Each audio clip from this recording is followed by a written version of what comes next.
मी काल रात्री मुंबईमध्ये होतो, परंतु मी पहाटे इकडे यायला निघालो त्यावेळेस ही दुःखद वार्ता माझ्या कानावर आली आणि एकंदरीतच सुरेशभाईंचा सुरुवातीपासूनचा काळ म्हणजे आम्ही ज्युनियर होतो, परंतु ज्या प्रकारे त्यांनी राजकीय क्षेत्रामध्ये पदार्पण केलं आणि अतिशय एक साधा कार्यकर्ता आणि त्याच्यातून इच्छाशक्तीच्या जोरावर राजकीय इच्छाशक्तीच्या जोरावर आदरणीय पवारसाहेबांनी सुरुवातीच्या काळामध्ये त्यांना पूर्णपणे सहकार्य केलं. मला आठवतं आहे की राज्यसभेची निवडणूक होती, तेव्हा राष्ट्रवादी नव्हती, समाजवादी काँग्रेस पार्टी होती. अतिशय मर्यादित आमदार होते आणि त्या आमदारांच्यामध्ये सुरेशभाईंना साहेबांनी तिकीट दिलं आणि निवडून आणलं आणि पहिले ते राज्यसभेचे खासदार झाले. तेव्हापासून सुरेशभाईंनी कधी मागं वळून बघितलं नाही.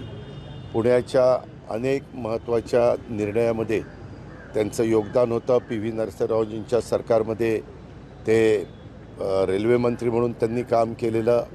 त्यावेळेस त्यांच्याकडं पूर्णपणे कारभार होता, स्वतंत्र कारभार रेल्वे विभागाचा दिलेला होता. त्याही काळामध्ये रेल्वेमध्ये अतिशय वेगळ्या प्रकारचं काम त्यांनी करून दाखवलं.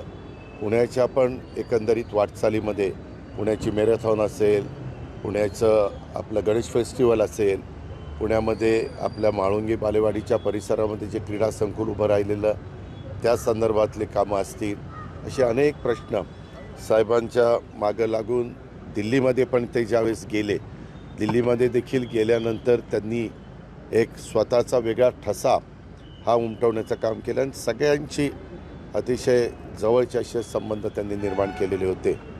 परंतु अलीकडच्या काळामध्ये ते वयोमानाप्रमाणे बऱ्याचदा आजारी असायचे आणि मधी माझा शेवटचा एक कार्यक्रम झाला तो म्हणजे गणेश फेस्टिवल मागे होतं, त्या कार्यक्रमाला मी गेलो होतो आणि तेव्हा काही उल्लेख मी मागच्या गोष्टीचा करून दिलेला होता.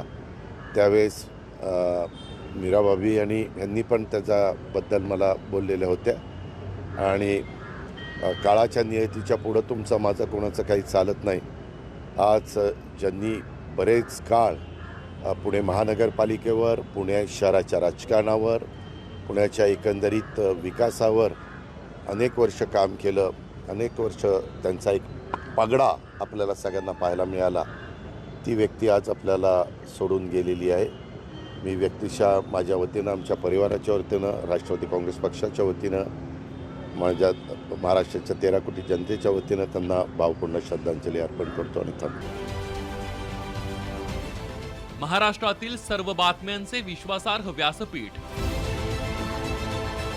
सकाळच्या सर्व सोशल मीडिया प्लॅटफॉर्मला लाईक, फॉलो आणि सबस्क्राईब करा.